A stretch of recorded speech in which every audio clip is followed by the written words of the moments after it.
This is the time that I became homeless in Miami. So get your popcorn, open them ears, and let's get it started. So, me and my friend Ethan, we decide that we're going to take this trip to Florida. Spontaneous trip, last minute, last day actually, we plan it. So we decide we're going to take the train, a 19-hour train from Baltimore, Maryland to Orlando, Florida. It's basically a content trip. We're getting videos, UCF gym, UCF this, just coast, kind of like all videos in Florida to, grow our pages, make engaging content. Then we decide, we have to go to Miami, obviously. Everglades, parasailing, paddleboarding, kind of like a whole plan idea of what to do here. But now we have to get away from Orlando to Miami. And mind you, at this time I was 19, I'm now 20, and he was also 20. And also, no license because his license got stolen during this trip, his wallet did. In the US, most likely you can't rent a car unless you're 25, sometimes under 21, occasionally 20, but obviously you need a valid license. Luckily for us though, we had Turo. Turo is an amazing company. And for them, you can rent if you're over 18. You'll do a young driver fee, but whatever, you can get a car. So it's kind of like Airbnb for cars. We rent a car in Orlando. It's a 2016 Chevrolet Sonic. And that car right there, we did a live stream in there on TikTok, and I DM'd Big Red. The name Big Red has been synonymous with me as a person, as a content creator, whatever, forever. I thought it will never die. Big Red will never die. And as we're live in that car, I already hate Big Red because Big Red had no charge reports that worked. Turo, the app, said it worked. And mind you, if we're here to make videos, it kind of is imperative that our chargers work. But they didn't. Whatever, that's a minor problem though. We kind of let it go. We're live. We're all making jokes. Will Big Red make it to Miami? Because Big Red did not look like the most well put together car. But obviously everyone's thinking we're just joking. It's going to make it there, obviously. So Big Red does in fact make it to Miami. We have a successful drive through the night. We arrive to Pompano probably around 2 a.m. Take a nap. Actually more like a sleep. And Big Red was a good sleep though. Big Red had a comfortable enough seat to get a good 6-hour sleep in the parking lot of a Publix, I believe, out in Pompano. And then from there, we have to drive to our hotel, which is in Coral Springs, Florida. We get there, we book our tickets for Miami for parasailing. That was hype as hell. That was a huge bucket list thing, great for videos, getting out there on a parasail adventure in Miami on South Beach. So we drive down there, we get there in Big Red. Now, mind you, Big Red on Turo had these reviews that said, when I would get to 0 miles an hour, the car would stop. Whatever, sketchy, yeah. But the host replied and said, sorry about this experience, don't worry, I'm taking it to the shop right now to get it fixed. And then nobody else reviewing after that had ever mentioned anything happening like that ever again. That review was in December, we were taking it out in March. So we thought we were good, okay? Mind you, we're driving to Miami, we're in downtown now, we're in the traffic. We're close to our parasailing though, we're cutting it close, time-wise, we need to get there fast before they leave us. And we stop, and Big Red stops as well. And when he goes to hit that gas, Big Red gives us no gas back. Big Red was stalled. It was stall red. At that point, there was no movement from Big Red. Here's a video right here. She broke. It's over. It's over. Go around. He's telling people go around. I'm telling him, like, dude, just put it in park, turn it off, and restart it. Restart it. It works. Start driving a little bit longer. We get to another red light. It won't start again. The second breakdown. Down again, bro. We got a call, bro. 2 times in the past 3 minutes, Big Red has hit 0 and won't go. Predicament-wise, is it sustainable for the rest of the trip? No, because you can't drive on the highway, the Everglades, everything, and have your car stalled every time it gets to 0. But both of us agree. We dropped about 120 on this parasailing. The huge hype thing for us, we're making it there. I don't give a damn. So we keep pushing on. We make it. We get to this parking garage in Miami. We hit our parasailing. We get it done. It's an awesome time. And he gets on the phone with Turo support. Now remember, I reminded you, Turo is an amazing company. And so you would think Turo, he tells them our car broke down. We're stuck in a parking garage. They're gonna tow it, okay? They're gonna get us a new vehicle because they can just tell another host to drop it. We'll go pick his car up. We'll Uber there. They could pay for our Uber, or we could pay for our own Uber if we really had to, if they wanted to be kind of scummy. And we'll go get that new car. They'll compensate it for them and make that work. Turo does not do that, okay? So Turo refunds us after hours of fighting with them. They tried to wiggle out of that. They really did. They tried to fight that refund. And then they tell us they're not going to get us a new vehicle. And now that car's being towed, so now that car's out of our hands. And once again, it's a whole other thing to deal with. But we already had this plan for paddleboarding in Key Biscayne, which is a little key off of Miami. Great time, great adventure as well, great videos. So we couldn't miss that. We go do that. It's around 7:30, it's getting dark. But we're walking through Key Biscayne with all this stuff now, with no vehicle and no way to get back. We realize we genuinely have no way back. We have no car at all. Like, what car do we have here? There's no means of transportation here. Our car is gone, towed. Turo, the problem with Turo is, you would think, oh, it's running down through Turo, whatever. You can only drop off where you pick up. So for us to rent a car in Miami means we have to drop it off in Miami. But we have to get back to Orlando because our train takes off there and we have stuff there and it's leaving in like 2 days. And besides that, we gotta get to it's just a whole mess here. So we're walking through here. You know, my friend Ethan's got a shopping cart, putting our pizza in there, putting our stuff in there. We're walking through. Keebus came with the shopping cart, thinking what to do here. Our rental car broke down and we're homeless in Miami right now. We're not getting stressed. We're not freaking out because, you know, if you know me or Ethan through TikTok, through whatever, we're positive guys. You know what I'm saying? Like, we're at the end of the day, we're in Florida. We're having a great time. But we are technically homeless. We have no way to get home. We have no home. We have nowhere to sleep. And we have no car. How are we going to sleep tonight? Where are we going to be? And we're walking through Keebus came with a shopping cart. Like, I mean, that's pretty rough as it is right there. So we kind of keep scheming. What can we do? Get an idea. We'll Uber to Miami Airport. Drop $55 for this Uber, get to Miami Airport. And then hopefully rent a car through there. Once again, not over 20. No license for him who's 20. Kind of cooked there, but he believes, and I applaud him for the optimism here, that he can persuade an agent to give us a car. He doesn't have his learner's permit. He has his learner's permit, which obviously is not a valid license, but the way Maryland's permits work, the license number is the same as his actual license. So if they just look at it and skip over the part of learner's permit and they type the number in, it'll pop up valid license. So that was our goal right there. And we get there, we Uber, we have to like run to the airport, catch the shuttle, do this, get here. We finally pull up to the airport rental car center. I sit down, he's gonna handle it. He's the 20-year-old, he's the one, because like I have no chance at all, I'm 19. They're gonna laugh at me and say goodbye. So he has his chance. He goes up there, tries to play it off. He's 21 maybe, this is a real license maybe. Fail 1, boom.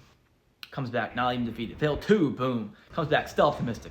Fail 3, boom. Comes back, still optimistic. 4, 5, 6, 7 fails, and by that time we kind of give up.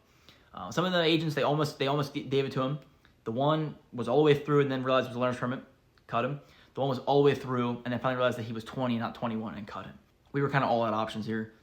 And we kind of talked to these agents, pleading back and forth, and they say that our only chance is to go to off-site rentals, which supposedly are more dodgy, less insured, more expensive, but they'll kind of bend the rules, break the laws, break the regulations to get you a vehicle. So we decide we'll do that. We catch the shuttle here. Mind you, it's about 1 a.m. now. It's probably about 12:45, 1 a.m., and we've been out here for a long time, and our checkout is coming at 11 a.m., and we have plenty of stuff in there. So we got to get back there, like valuable stuff as well. So we're doing all this stuff, and we meet these people. This couple immediately, Mary and her husband. They're great people. Shout out to them. They're from Oregon. They were awesome. We talked to them for a long time. And when I tell you, genuinely, this off-site rentals thing took 4 hours. There was like 6 people in here, and it took 4 hours. No lie. Genuinely 4 hours. It was plenty of interest. We talked to this couple forever. We went live. It was awesome. We chased the guy down. This guy decided that he was going to drive his rental car up the sidewalk and then reverse out the sidewalk, crush the bumper, and then try to drive off. And we were just looking for it because we were so bored of our mind. We just ran after him. That was a great moment. So that was hilarious. We wait 4 hours. We finally get up there. We're talking to people forever. We're kind of like the popular guys in there because we're laughing about our painful experience here. We talked to the guy immediately. He has no car for us. Yeah. We need a car, my friend. Really? We need a car. It's the last effort right here. Yeah. The rental. We're good. Nah, it's all good. It's all good. It's all good. We did all this waiting for nothing. We get rejected on TikTok Live in front of everyone.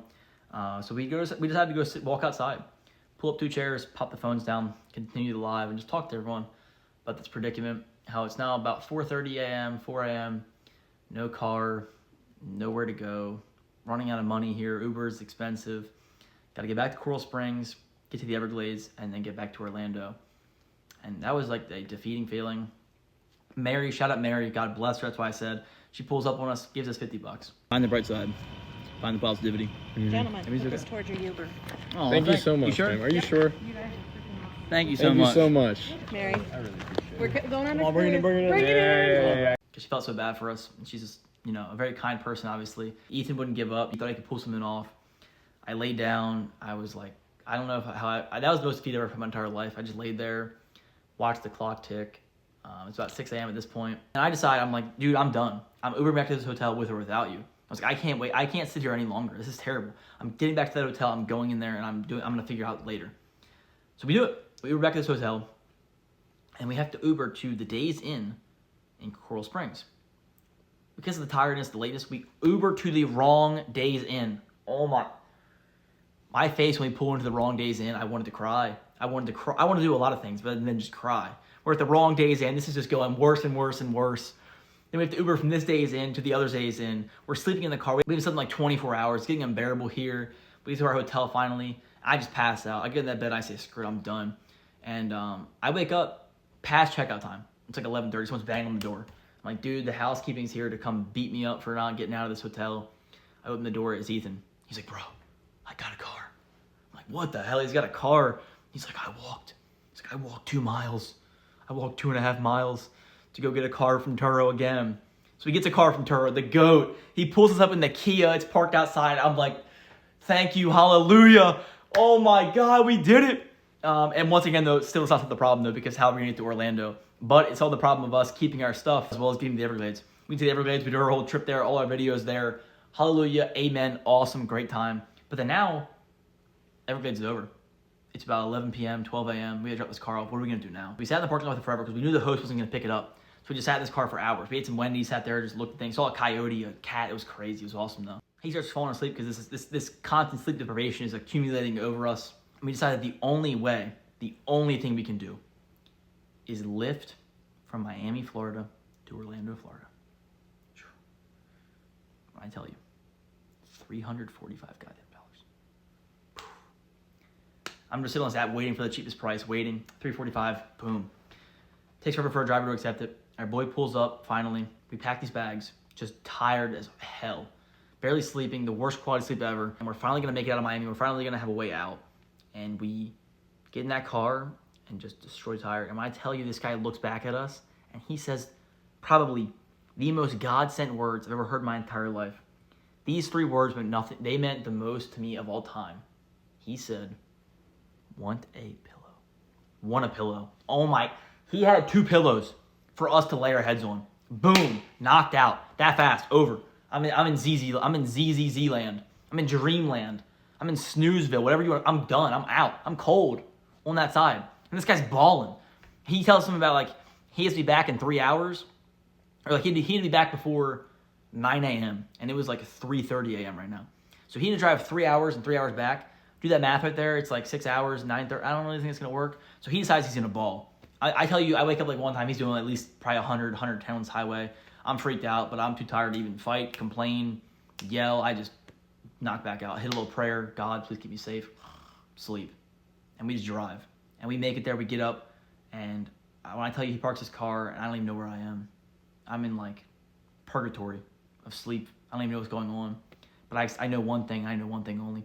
That I made it out of the hell. That was Miami strandedness. We beat it. We beat it through the Ubers, the extra Turo, the extra $500. It was, oh my God, it was painful, but we did it, and it's a great story. Big Red, I hate you. You're an op forever. You cost me a lot of time and money and energy and sleep deprivation and stress.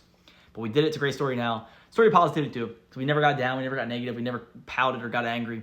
We kept it 100, kept it pushing, kept it happy, good vibes only. And I got a plenty of good videos out of it and a great joke now, because Big Red will forever be a joke. But I hope you guys like the story though.